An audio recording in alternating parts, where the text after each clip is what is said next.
26번째 우리에게 주신 말씀은 신약성경 요한복음 5장 신약성경 148페이지의 말씀 읽겠습니다. 5장 1절에서 10절까지 말씀을 봉독하겠습니다. 그 후에 유대인의 명절이 되어 예수께서 예루살렘에 올라가시니라. 예루살렘에 있는 양문 곁에 히브리 말로 베데스다라 하는 못이 있는데 거기 행각 5이 있고 그 안에 많은 병자, 맹인, 다리 저는 사람, 혈기 마른 사람들이 누워 물이 움직임을 기다리니 이는 천사가 가끔 못에 내려와 물을 움직이게 하는데 움직인 후에 먼저 들어가는 자는 어떤 병에 걸렸든지 낫게 되밀어라. 거기 38해 된 병자가 있더라. 예수께서 그 누운 것을 보시고 병이 벌써 오래된 줄 아시고 이르시되 내가 낫고자 하느냐? 병자가 대답하되 주여, 물이 움직일 때에 나를 못에 넣어주는 사람이 없어 내가 가는 동안에 다른 사람이 먼저 내려가나이다. 예수께서 이르시되 일어나 내 자리를 들고 걸어가라 하시니 그 사람이 곧 나아서 자리를 들고 걸어가니라. 이날은 안식일이니 유대인들이 병난 사람에게 이르되 안식일인데 내가 자리를 들고 가는 것이 옳지 아니하니라. 아멘. 어떤 사람이 사거리에 가게를 차려서 사업을 시작했습니다. 친절하고 명랑한 성격이라 고객들이 금방 많아졌습니다. 가게가 문성성시를 이뤄서 대단히 급속하게 번창했습니다. 그러던 어느 날 그 가게에 큰 불이 나서 모든 물건을 다 불태워버렸습니다. 이것을 본 많은 사람들이 안타까워했습니다. 아니, 그렇게 마음씨 좋고 친절한 아저씨 가게가 갑자기 불이 나서 다 타버렸다는 거예요. 개세에서 이 가게가 잘 되기를 바랐는데 아니, 왜 불이 났을까? 사람들이 그렇게 생각했다는 거죠. 그런데 불이 난 그 가게 이튿날에 가게 문에 이런 글씨가 붙었습니다. 제가 가진 모든 가게의 물건이 불타버렸습니다. 그래서 저는 내일부터 새롭게 시작하겠습니다. 그동안 격려해 주신 고객 여러분께 진심으로 감사드립니다. 이렇게 공고문을 붙였습니다. 이 가게를 아끼던 사람들이 이 글을 보고 모두 감탄하고 감동을 받았다는 겁니다. 절망적인 상황이 왔지만 여기에 굴하지 아니하고 희망을 택한 그 사람에게 많은 고객들이 박수와 환호를 보냈습니다. 이 글씨에 감동받은 사람들이 그를 다시 도와주었습니다. 그래서 그는 쉽게 좌절해서 일어나서 재기할 수 있었습니다. 어떤 면에서 보면 저와 여러분이 절망과 희망 사이에서 서 있는 존재라고 말할 수 있습니다. 똑같은 상황에 처해 있지만 어떤 사람은 절망으로 보고 어떤 사람은 절망 가운데도 희망으로 보고 희망을 향해서 나가는 사람이 있다는 거죠. 절망적인 사람은 말합니다. 나는 끝이다. 이제 마지막이야. 나는 이제는 아무것도 할 수가 없어. 내 나이에 이렇게 할 수 없어. 끝장을 내야 된다고. 끝장을 내야 된다는 결론에 도달하게 됩니다. 왜냐하면 이것이 이제 여기까지 마지막이라는 거죠. 그러나 한편에서 어떤 사람은 여기에서 희망을 택합니다. 뭘까요? 할 수 있다. 이제부터 다시 시작하는 거야. 어제까지 있었던 모든 것이 다 불타버려도 이것이 좋은 내게 재산이 될 수가 있어. 경험이 될 수가 있어. 이거는 축적한 거야. 물질적 손해를 보면 내가 이번에 엄청난 단단한 수업료를 좀 냈지. 이거는 큰 미천이 되는 거야. 이렇게 생각을 바꾸는 겁니다. 많지는 않지만 이렇게 새 출발하는 사람들이 있다는 거예요. 어떤 경우에도 좌절하거나 낙심하지 않는다는 겁니다. 오늘 우리가 읽은 이 본문의 절망적인 상황에서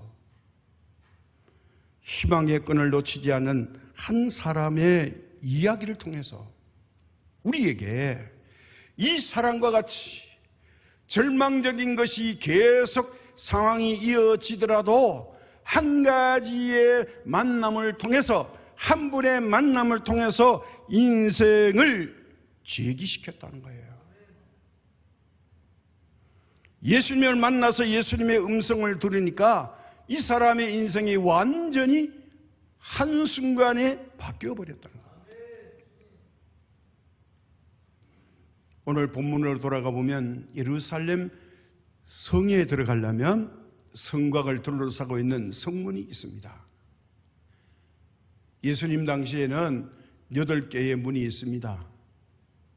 여러 가지 다양한 기능들을 가지고 있어요. 대소변의 이제 냄새나니까 출입하는 분문이 있는가 하면, 또 냄새나는 생선을 들여오고 내보내는 곳이 있으면 여기는 어문이라고 합니다. 고기 어자를 써서 한문인 용어죠. 또 제머리에 쓸 양들을 들여보내고 이 양들이 다니면서 뭐 또 똥을 싸고 이러니까 냄새가 나니까 이건 사람들이 다니지 말라. 그래서 이걸 양의 문이라고 합니다. 양문. 사람들이 다니는 문은 사자의 문이라고 합니다. 또 아름다운 문이라고 해서 미문이라고 합니다. 이렇게 저렇게 해서 출입문을 8개를 만들어 가지고 필요에 따라서 이 예루살렘 성문을 열고 닫았습니다. 근데 오늘 여기 등장하는 문은 바로 양들이 다니는 양문입니다.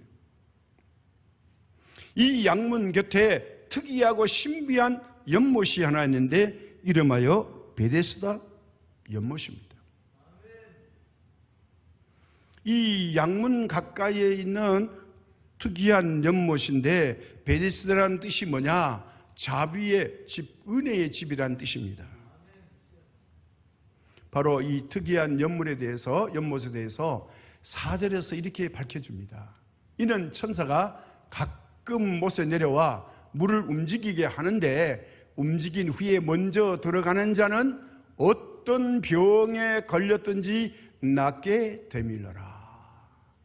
야, 이 신기한 겁니다. 병명불구입니다. 이 연못은 1등으로 첨벙하면 병이 나버려요. 특이한 병만 낫는 게 아닙니다. 무슨 병이든지 관계없어요. 하나님의 은혜의 자비의 집입니다. 이것은요, 오늘날 최첨단의 과학으로도 증명할 수 없는 신비한 연못, 이름하여 베데스다입니다. 그 당시에 많은 환자와 병자들이 이 베데스다 연못이 움직일 때에 제일 먼저 들어가는 병을 고친다는 신비함 때문에 사람들이 이 병 고치는 믿음을 가지고 항상 이 은혜의 집 베데스다 연못가에 이제 정자를 5개 지어서 사람들이 모여 있습니다. 모두가 하나같이 이 사람들이 주목하는 건 뭐냐? 연못입니다.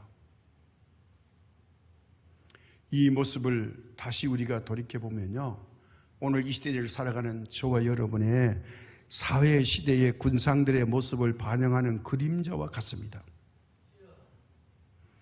우리 모두는 어떻게 보면 다 세상의 병자들입니다. 이 세상 속에 섞여 살면서 우리는 베데스다 연못가에 모여있는 사람들의 모습을 댑니다. 마음이 상한 사람, 실패한 사람,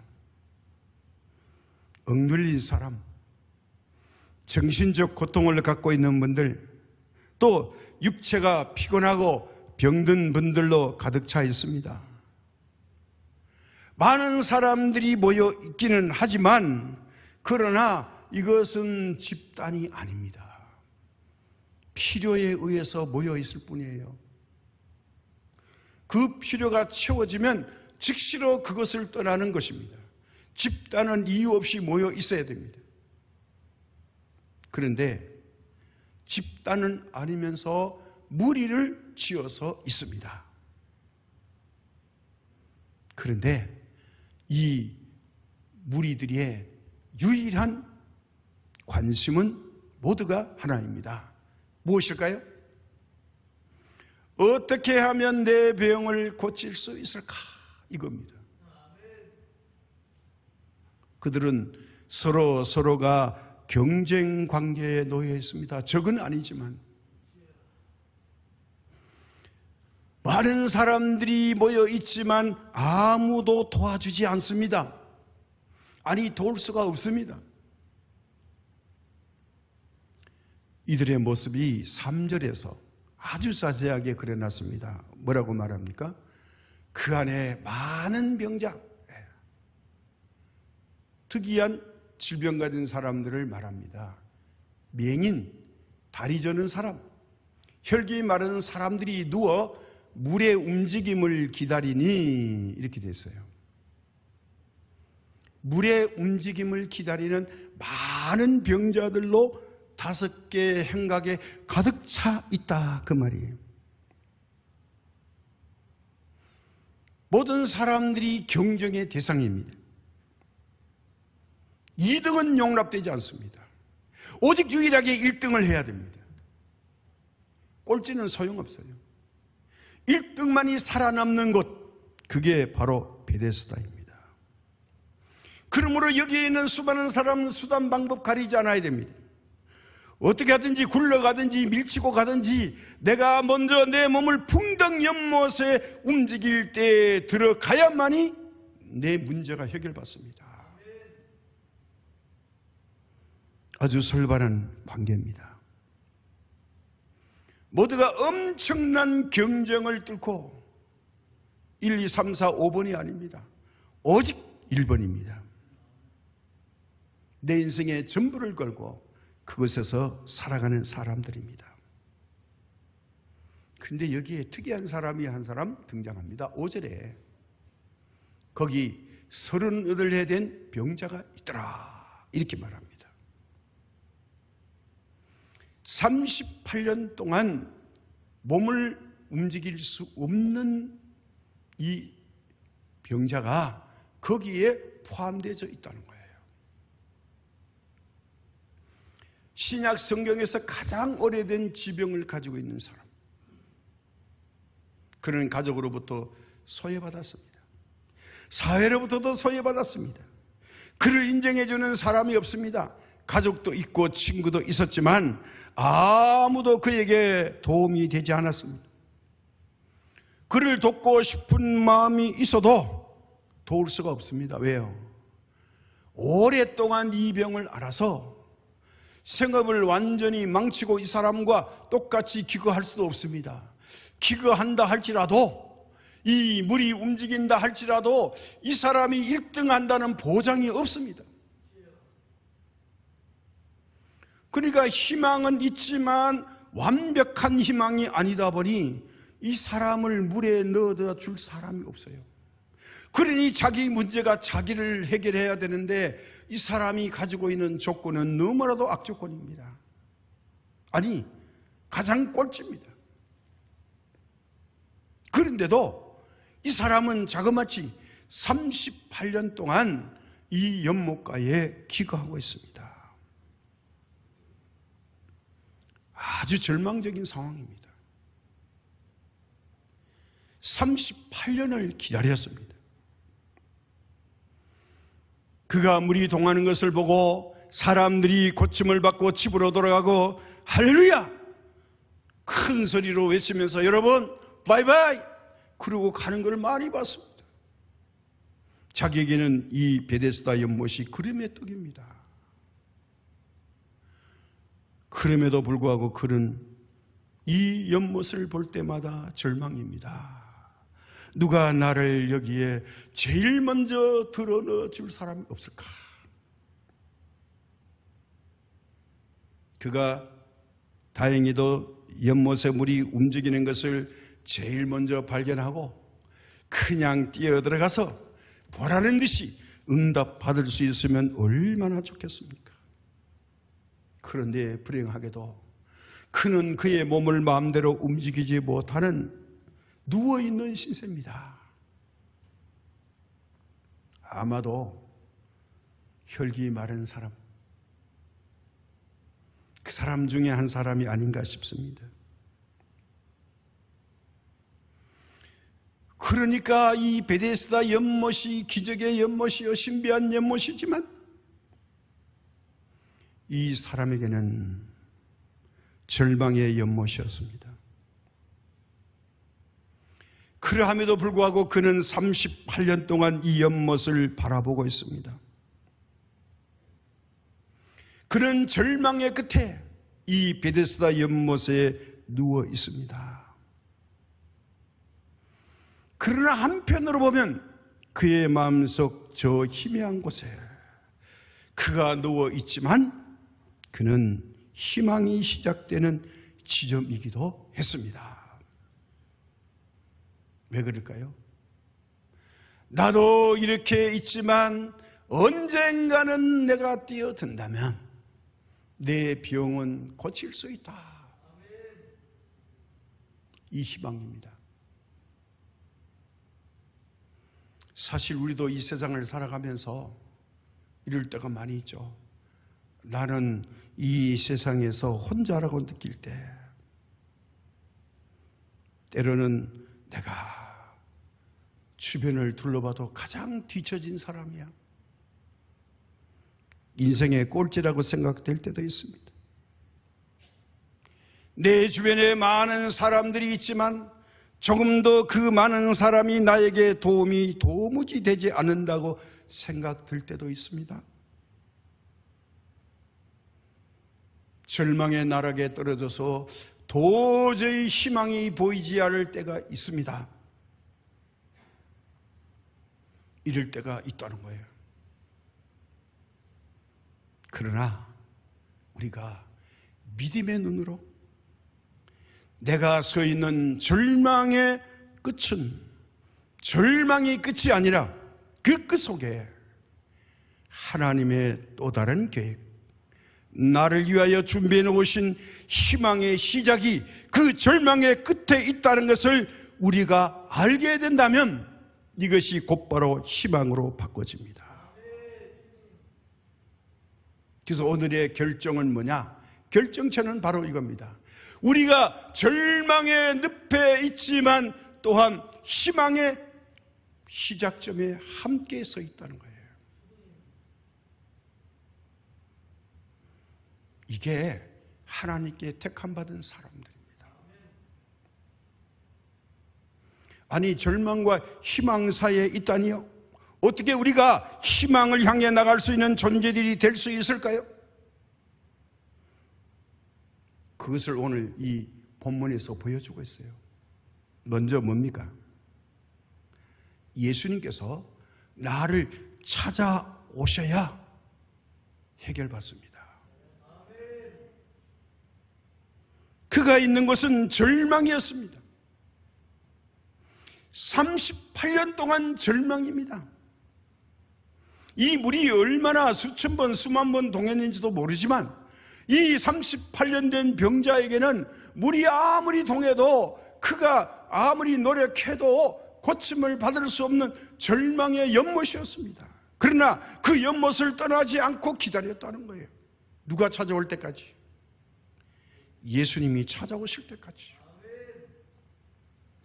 그리고 예수님이 3년 동안 공생애하는 동안에 이 베데스다 연못을 찾아갔다는 기록은 요한복음 5장밖에 없어요. 단 한 번의 사건인데 누구를 만나러 가셨느냐? 38년 된 병자를 만나러 가신 겁니다. 꼭 집어서 간 거예요. 이게 이 사람의 믿음의 기다림입니다. 절망이었지만 언젠가는 그에게 예수님이 오실 거라는 믿음을 가졌기 때문에 그 절망이 곧 새로운 희망으로 바꿔져 버렸습니다. 베데스다 연못가에 예수님이 찾아오셨다는 이 복음은 복음 중에 복음입니다. 하나님이 나를 찾으신 거지 우리가 하나님 찾은 거 아니에요. 찾지도 못하고 찾을 수도 없어요.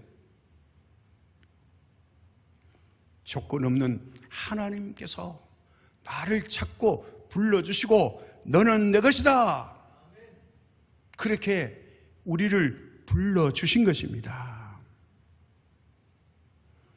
자, 아무도 거들도 보지 않습니다. 옆에 있는 사람은 물만 동하면 철저하게 경쟁 대상으로 바뀝니다. 아무도 자기를 불쌍히 여기며 찾아보는 사람, 눈여겨보는 사람 없습니다. 시간이 나면 눈은 언제나 연못을 향해 있습니다. 언제 물이 동할지 모릅니다. 새벽인지 밤인지 아침인지 점심때인지 저녁때인지 대낮인지 알 수가 없어요. 그러니 이 찬스를 놓치면 안 되는 겁니다. 옆에 있는 사람은 관심이 없어요. 오직 연못을 주시해야 됩니다. 밤잠을 설치해야 됩니다. 왜요? 이 물의 등함의 정보는 굉장히 중요합니다. 최대한 빨리 움직여야 내가 이 자리를 떠날 수 있으니까요. 그러니 그것도 1, 2, 3, 4, 5, 6, 7, 8, 9 9번째까지는 다 고침받는다 그러면 조금 난데 오직 1등만 존재하는 거예요.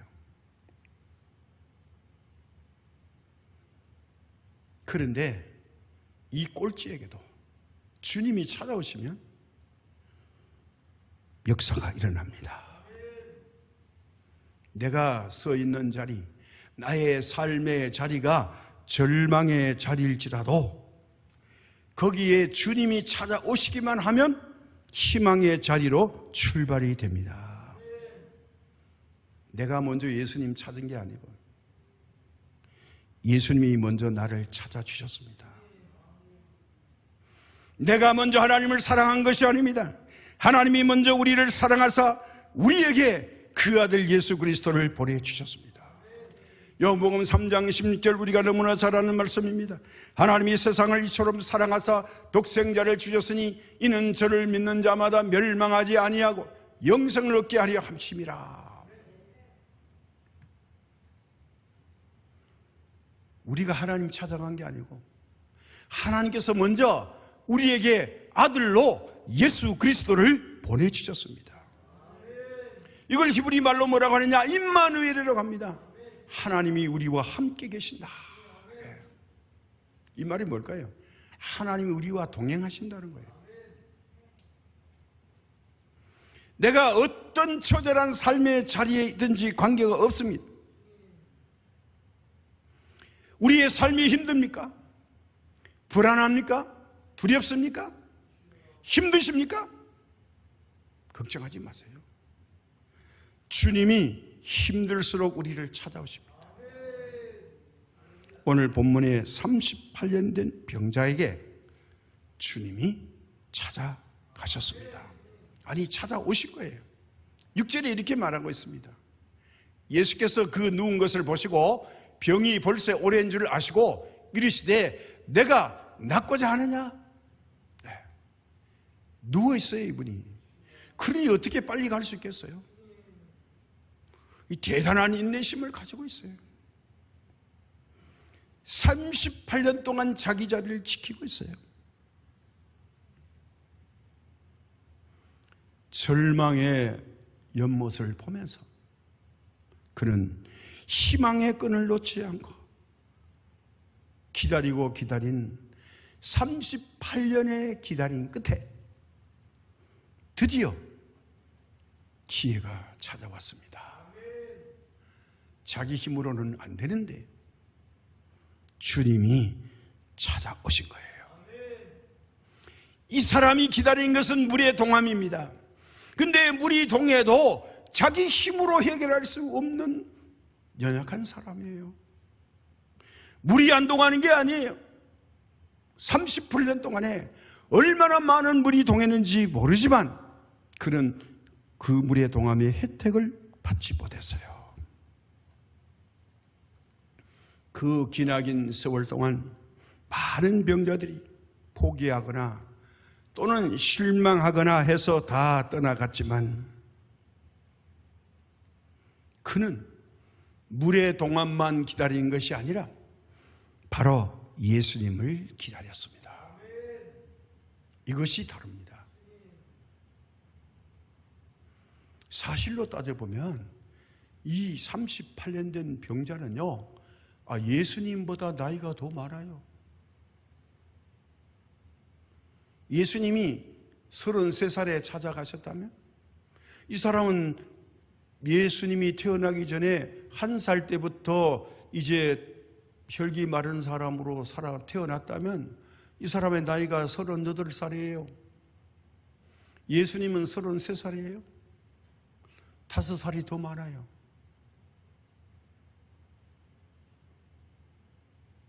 예수님과 연령 차이가 있어요. 얼마나 오랫동안 기다렸을까요?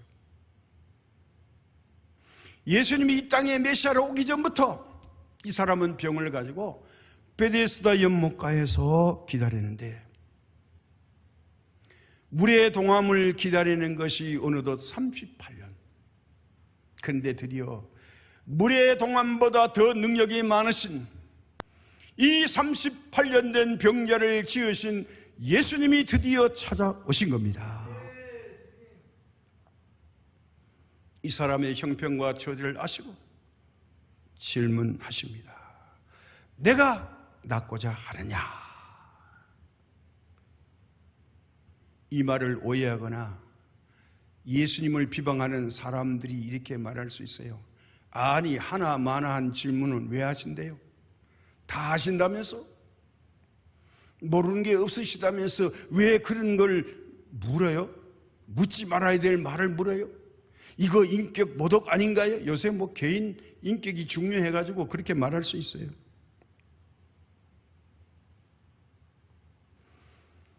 내가 낫고자 하느냐? 왜 이 질문을 했을까요? 예수님께서는 예수님이 찾아간 그 순간에도 이 병자의 마음이 변함이 없이 한번 확인하고 싶은 거예요. 그래, 지금까지 기다리는데 고생 많았어. 내가 낫고자 하느냐? 일편단심 내 마음이 변함이 없느냐? 오래 참음의 믿음 가지고 있느냐 물어보는 겁니다. 그랬더니 이 사람이요, 지금 질문하는 분이 예수님인지 몰라요. 그래서 이 사람은 자기의 그동안에 있었던 말을 정직하게 대답해요. 그게 바로 7절이에요. 병자가 대답하되 주여, 물이 움직일 때에 나를 못에 넣어주는 사람이 없어서 내가 가는 동안에 다른 사람이 먼저 내려가나이다. 무슨 말이에요? 내가 내려가는 동안에 다른 사람이 먼저 가버린다는 거예요. 뭐예요? 이 사람은 38년 동안 한 번도 실망하지 않고 눈이 부러지게 밤잠을 설치면서 이제 자기가 제일 먼저 천사가 내려와서 이 손으로 물을 휘저으면 물이 움직이는데 그거를 찬스로 삼아서 굴러가든지 어떻게 하든지 간에 제일 먼저 풍덩해버리면 고침받으니까 그거 하려고 노력을 무지하게 많이 했다는 거예요. 몇 년 동안, 38년 동안 가만히 있었던 거 아니에요. 그런데 노력을 해봤지만 불가능했다는 거예요. 왜? 나보다 빠른 사람이 있고 젊은 사람은 쌩 달려가 버려요. 엄청난 노력을 했는데 건짐을 못 받았다는 거예요. 내려가는 동안에 먼저 정보 가지고 성공하는 게 아니라는 거예요. 안다고 성공하는 게 아니라는 거예요. 무턱대고 노력한다고 성공하는 게 아니라는 거예요. 진짜 1등은 아무나 하나 이 말이에요. 오늘 이 말을 들으면서 여러분은 어디를 보고 계십니까? 연못을 보고 계십니까? 뚫어지게 쳐다보고 보아도 물이 동함을 제일 먼저 알았다 할지라도 절망입니다. 나보다 앞선 사람이 있어요. 실력 있는 사람이 있어요. 지혜로운 사람이 있어요. 탁월한 능력을 가진 사람이 있어요. 최선을 다해서 제일 먼저 가장 빠른 정보를 가지고 연못에 뛰어들어갈 준비가 있었지만 1등 될 수 있는 비결은 정보는 충분한데 몸이 말이 안 듣는 거죠. 가장 매력이 뭐예요?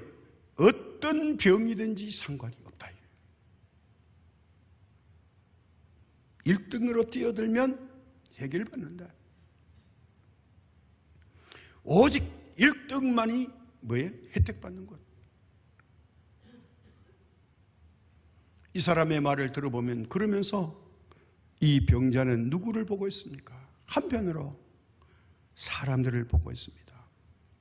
혹시라도 내 나이가 많은데 젊은이 불쌍히 여겨서 어르신 먼저 해결받으세요 하고 금방 들어다가 풍덩빠뜨려 1등으로 빠뜨려주면 좋겠는데 그런 사람은 하나도 없다는 거예요. 왜? 자기 문제는 다른 사람에게 양보하지 않습니다. 내가 먼저 혜택 받아야지. 그 얘기예요. 저 사람이 나를 도와줄 수 있을까? 아니, 혹시 저 사람이 나에게 도움이 될까? 아무리 둘러봐도 그렇게 양보할 사람을 찾지 못했다는 거예요. 아니, 그렇게 해줄 바에야 내가 먼저 뛰어가지. 그러고 보니 연못을 중시하면서 이 38년 된 병자는 한결같이 모두가 경쟁 상대일 뿐이었다는 거예요. 그러니까 절망할 수밖에 없습니다. 훨씬 빠르고 이제 제약이 적은 사람들에 비해서 자기는 언제나 인생의 꼴등 자리에 있었다는 사실을 이제 깨달았다는 거예요. 그래서 예수님은 찾아오신 거죠. 그래서 예수님께 정직하게 대답하는 겁니다. 그는 이제 연못을 보는 게 아니에요. 내가 낫고자 하느냐 질문을 하신 주님을 똑바로 쳐다봅니다. 주님 앞에 고개를 돌렸습니다. 이 순간이 그에게 역전의 순간이 되어버렸습니다. 제일 후미진 연못가에 누워있는 가장 멀리 떨어져 있는 이 38년 된 병자가 주님을 향하여 얼굴을 돌리면서 대답하는 순간에 그는 꼴찌에서 1등으로 단번에 변해버렸습니다. 경쟁적으로 연못에 뛰어들어 갈 필요가 없습니다. 단번에 꼴찌가 1등의 자리에 서버렸습니다. 그렇습니다.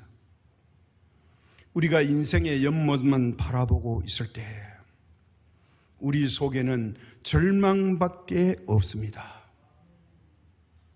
왜 그럴까요?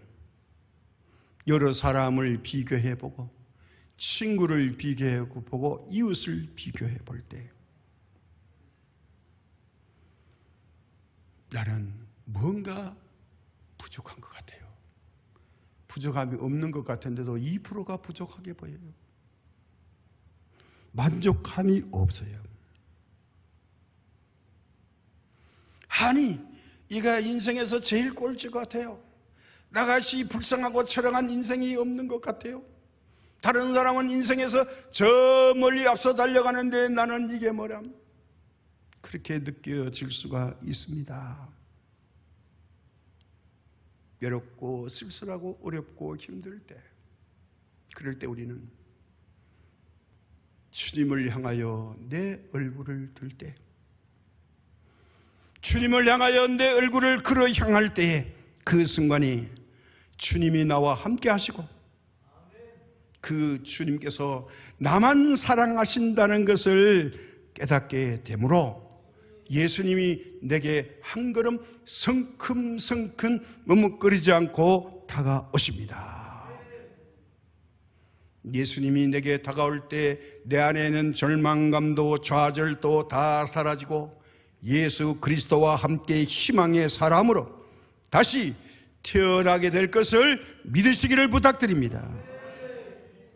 여러분, 세상의 모든 것을 바라보시면서 베데스다와 같은 세상에서 지금 몇 번째 있다고 생각하십니까?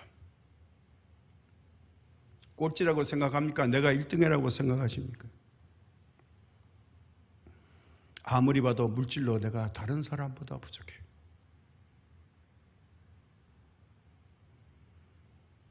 뭔가 비교해보니 나는 아직 멀어서 부족함이 많게 느껴져요.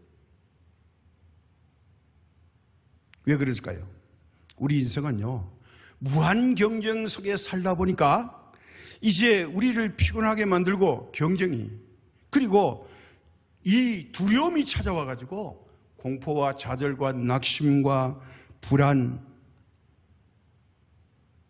거기다가 이런 걸 전부 몰아가지고 뭘까지 뺏어가느냐? 희망까지 뺏어가 버려요. 이 두려움이라는 게 들어오면요, 뭘 주느냐? 절망을 줘요. 야, 앞자만 달러. 너 절망 가져. 희망은 내가 뺏어간다. 이렇게 우리가 선물을 받아버리면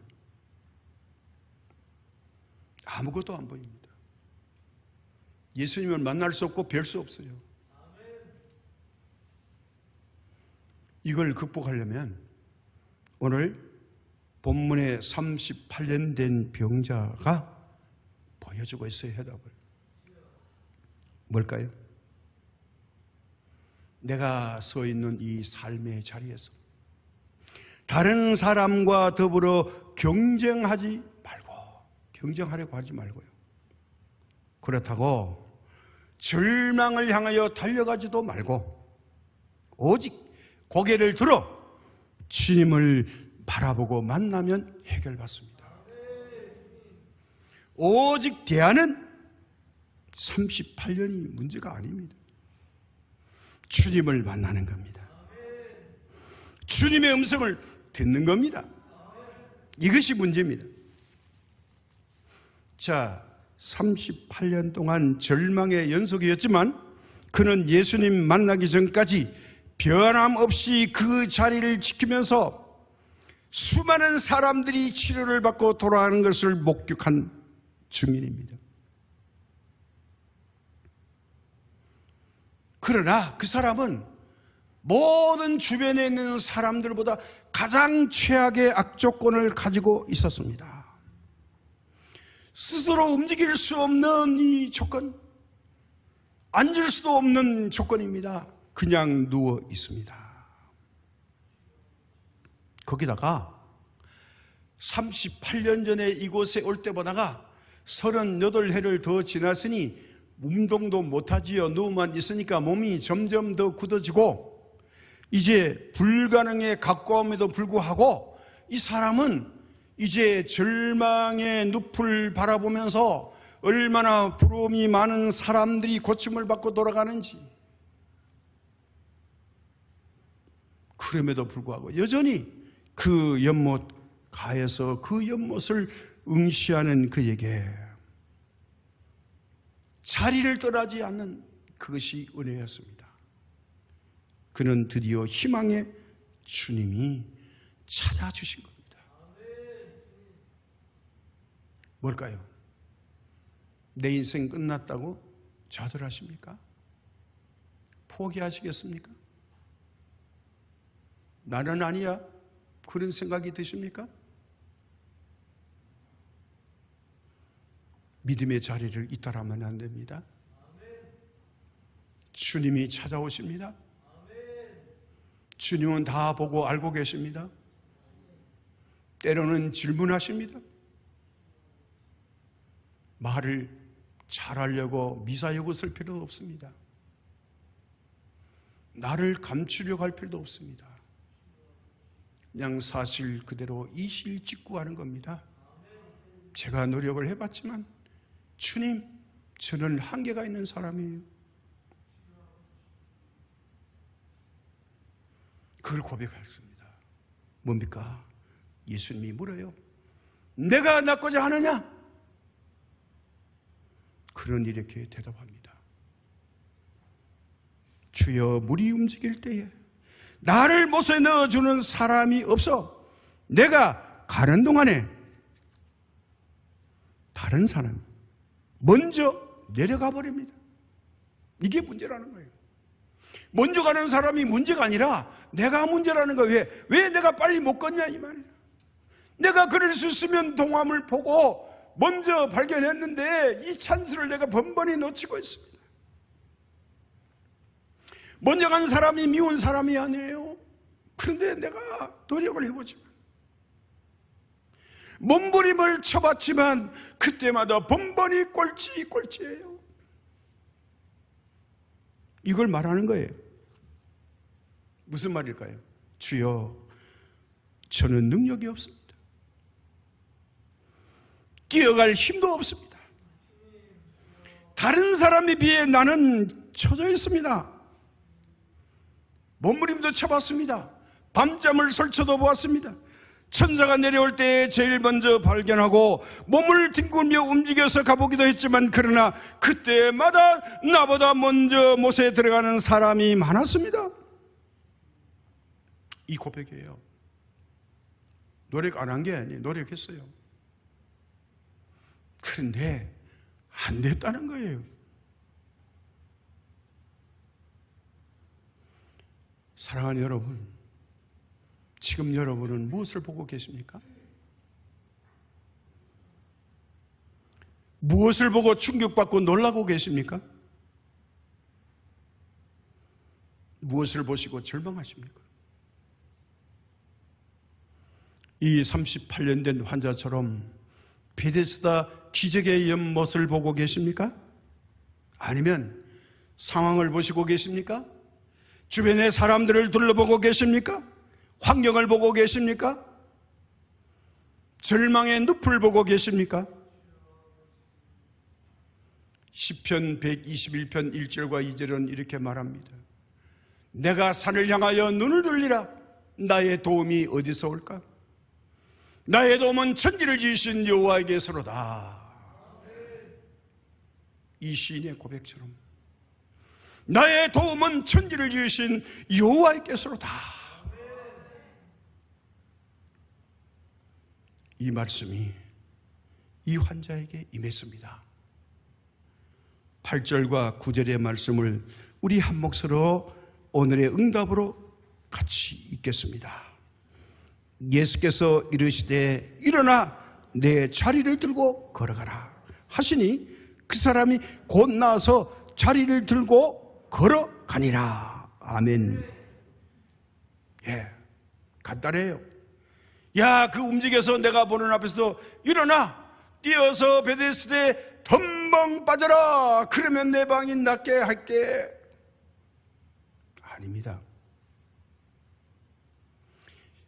야, 내가 이제 십자가 걷지고 죽을 때가 됐으니 야, 이 베데스다 연못가에 있는 모든 사람을 내가 오늘 다 고쳐주리라.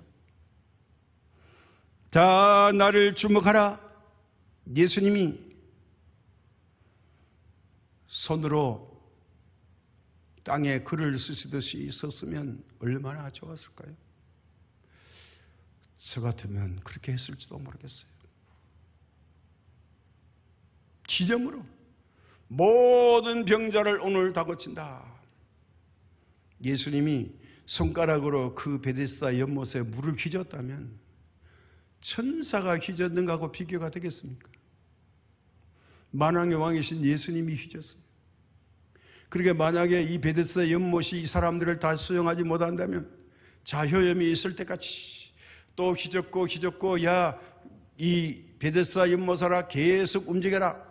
들어가는 사람이 나오면 첨벙 나오고 계속 나오고 다 나왔느냐? 멈춰라. 그렇게 할 수도 있었겠죠. 예수님이 못할 리가 없잖아요. 그렇게 하지 않았다는 거예요. 오직 한 사람, 1대1입니다. 38년 동안 변함없는 이 한 사람의 믿음을 보시고 꼭 집어서 이 사람에게 구원의 말씀을 선포하는 거예요. 일어나 내 자리를 들고 걸어가라. 뭐 다른 거 없어요. 야, 그거 내가 손 잡아줄게. 내 손 잡고 일어나자. 그거 아니에요. 그냥 일어나라는 거예요. 명령입니다. 복잡할 거 없어요. 그 사람이 곧 나와서 자리를 들고 걸어갔다는 거예요. 아무리 비싼 금으로 만든 종이라도요, 그 종이 울릴 때까지는 종이 아니에요.